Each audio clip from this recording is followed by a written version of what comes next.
Good morning, Nachum. Good Shabbat, everybody. Tomorrow we have the privilege of reading two parshios, that of Chukas and Balak.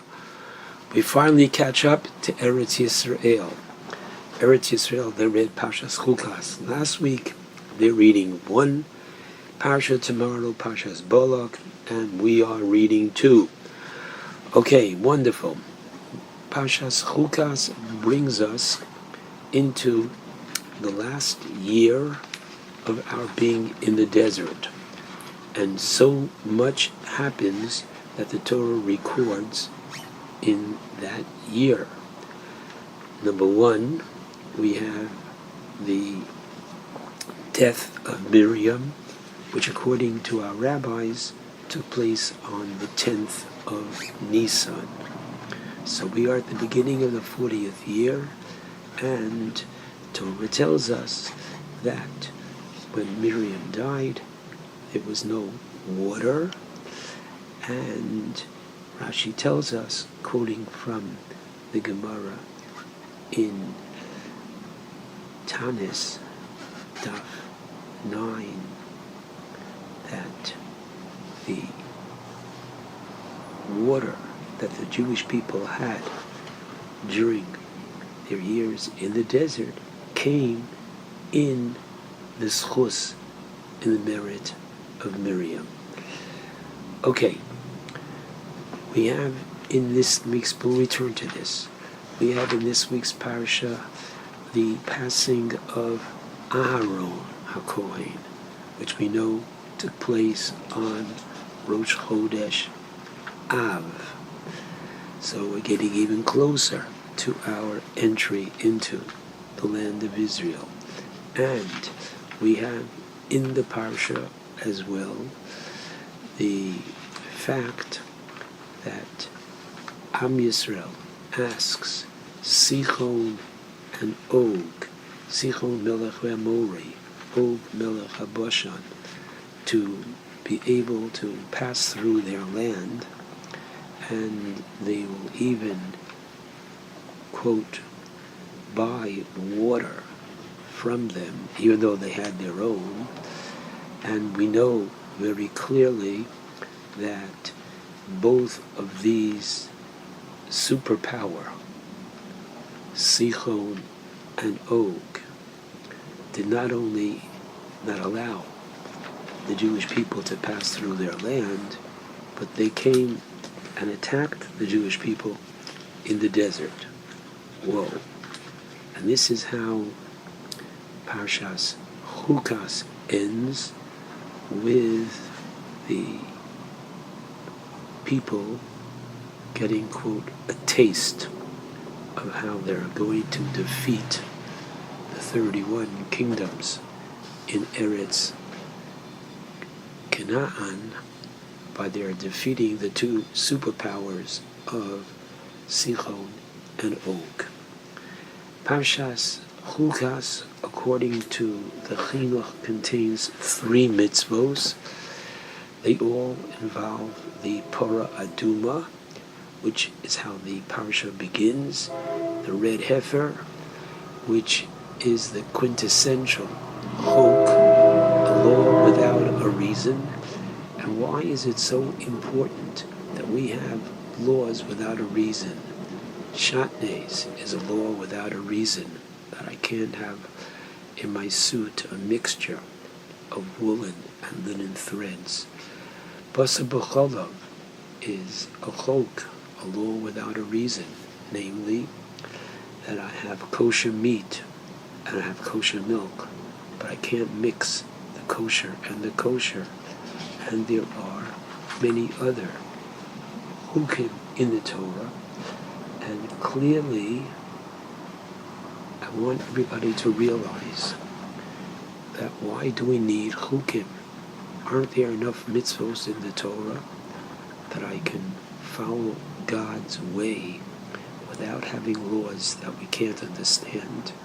We can't understand how the ash of the Parah Aduma mixed with water is going to purify the individual who came in contact with a dead body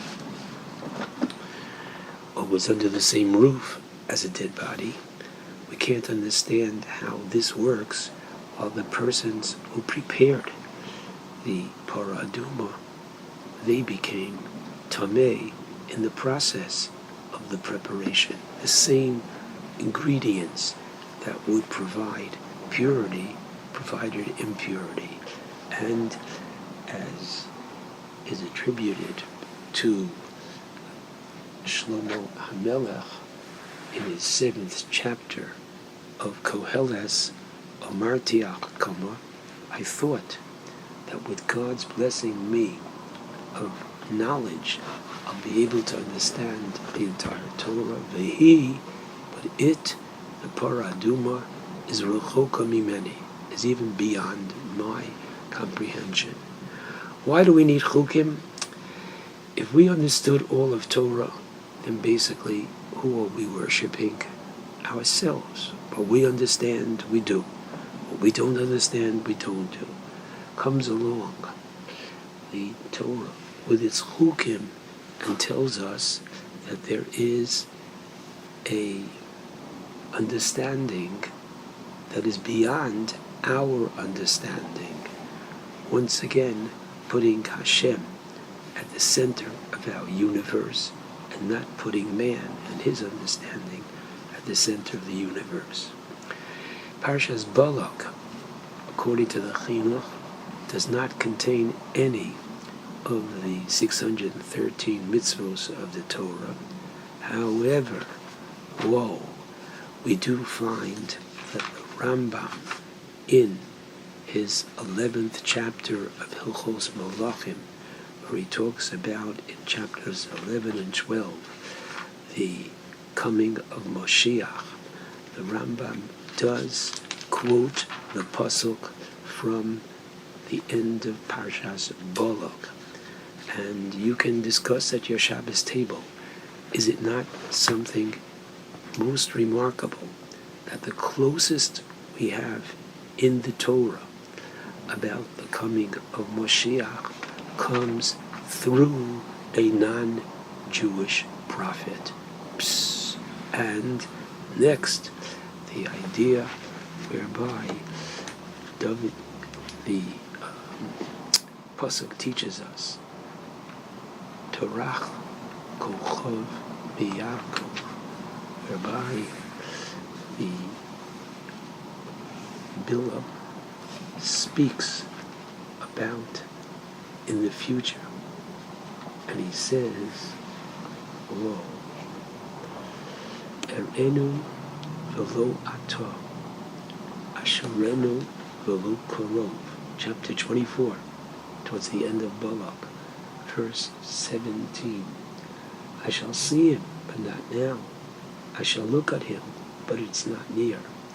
A star has issued from Jacob, and a scepter bearer has risen from Israel, and he shall pierce the nobles of Moab, undermine the children of Seth. There's no question about it. The Rambam says here is where the Torah is very clearly alluding, promising that there will be a Moshiach. Interesting, the Rambam has 13 basic Jewish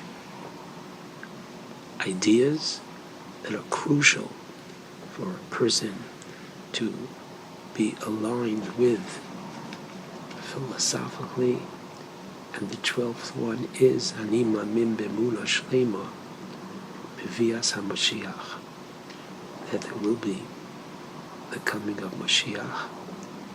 And finally, the 13th is that there will be Tchias HaMesim.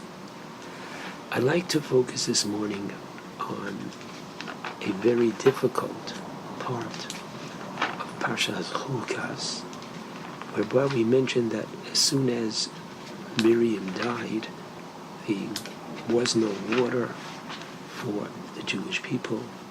They complain, and Hashem tells Moshe to take his staff, and Aaron take the staff gather all the people in front of the rock, and what's going to happen is Moshe and Aaron are to speak to the rock. Instead of speaking, they hit the rock. Moshe is punished, and Aaron, that they will not be the ones to lead the Jewish people into Eretz Canaan. I'd like to ask one simple question, which is asked by the Medrash. The Yalkut Shimoni brings it and explained beautifully by the Netziv in his commentary on Parshas Chukas, where Hashem says to Moshe and Aaron, "V'dibartem el hasela," speak to the rock. Now, what should Moshe and Aaron say to the rock? The Torah doesn't tell us, but the Medrash does. Whoa! And the Netziv explains it as this is Hashem teaching through Moshe and Aaron that what's going to be in the future when Moshe and Aaron are going to die in the desert. You're going to come into Eretz Yisrael, and there will be from time to time Atziras Geshamim. There will be from time to time a lack of rain. So what are we supposed to do at such a time? So says the Netziv, take a look, everybody, at the beginning of the second chapter of the Gemara Tanis, page 15a in the Gemara Tanis, that when they have many fast days which are declared and become intensified because of the lack of rain, so the Mishnah tells us, what did they do? They would take the Torah, the Aron Kodesh, from the synagogue and bring it into the village square, and they would take ash and put it on top of the ark, and on top of the Nasi, and on top of the Av Bezdin, and each person put ash on their own head. And then Hazokain Shebohen, the elder among them, Omer Lifneim Divrei Kavushim. Doesn't mean the oldest person necessarily, but it means a wise person. A Chacham stands before them and he speaks to them Divrei Kavushim, which means words that will affect them and bring them towards tshuva. Clearly, what's happening is that Moshe and Aaron were not to say abracadabra. They weren't even to say, please or pretty please, give water. But rather, what were they to say? The Medrash says, either davar halacha achas or perek echad. Teach Torah to the people. And by teaching Torah to the people, this will elevate the people and put them in the proper frame of mind to pray, and rain will come. This is what Moshe is teaching them. This is what's going to work for you in the land of Israel. And sure enough, it does. But beyond sure enough, it does. What are we being taught from Parshas Chukas? A very, very important way of life, which helps us understand that which we can't understand every single day. And that is, the Torah is teaching us that the Bria, nature, is mishubad, subservient to Torah. In other words, Bereshis bara Elokim, we believe not only does that verse communicate to us that God is the creator, but beyond that, for what reason did God create a world? Whoa, what a simple question. Why am I wasting your time? So the very first Rashi on the Torah begins and tells you, Bishvil Torah, that God created the world in order that the world would be governed by Torah, and Bishvil Yisrael, for the Jewish people who are to study Torah, who are to live Torah, and our studying and living of Torah is what ultimately controls nature. Unbelievable. I know it's Parshas Chukas-Balak. Go back to the end of Vayikra and go back to the very beginning of Birukosai. And what does the Torah say? Very clearly, at the very beginning of Birukosai. Clearly, in Birukosai Telechu, if you follow my decrees, you keep Shabbos, you keep kosher, you lend money without interest. And what are you going to do? Says Hashem, B'nosati kishmechem b'ita. I will provide your rains in their time, and the land will give its produce, and the trees of the field will give its fruit. I ask you, as the Ramban asks, does this make sense? Not necessarily, but you and I know that so much more doesn't make sense. But this is, yes, truth of Torah. Truth of Torah. The Or HaChaim HaKadosh says, what's so special about Kriyas Yamsuf? Kriyas Yamsuf was, God split the sea for over 2 million people. Don't we find in the Gemara Chulin that God splits the Ginon River for Pinchas ben Yo'er, and says the Or HaChaim is something so powerful? Sure, Pinchas ben Yo'er happened after Kabbalas HaTorah. The splitting of the Red Sea happened before. Whoa. That nature was subservient to Israel was a special gift which Hashem gave us, which we, quote, didn't deserve yet because we had not yet received the Torah. Nature is subservient to Torah. And that's why it is such a great miracle, Kriyas Yamsuf, even before we receive the Torah. But once we receive the Torah, quote, this is it. So I am telling everyone now that the school year is over and our children have had all kinds of lessons, not only in Torah, but earth science, etc., all kinds of teaching as to what's going on. The teaching comes from our Torah.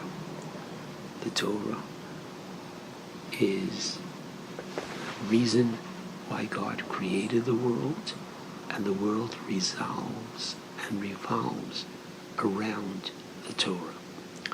What a privilege for us to realize that we have succeeded and survived as a people all these years because of the Torah, and please God, it's going to take us to the finish line. Shabbat shalom to all.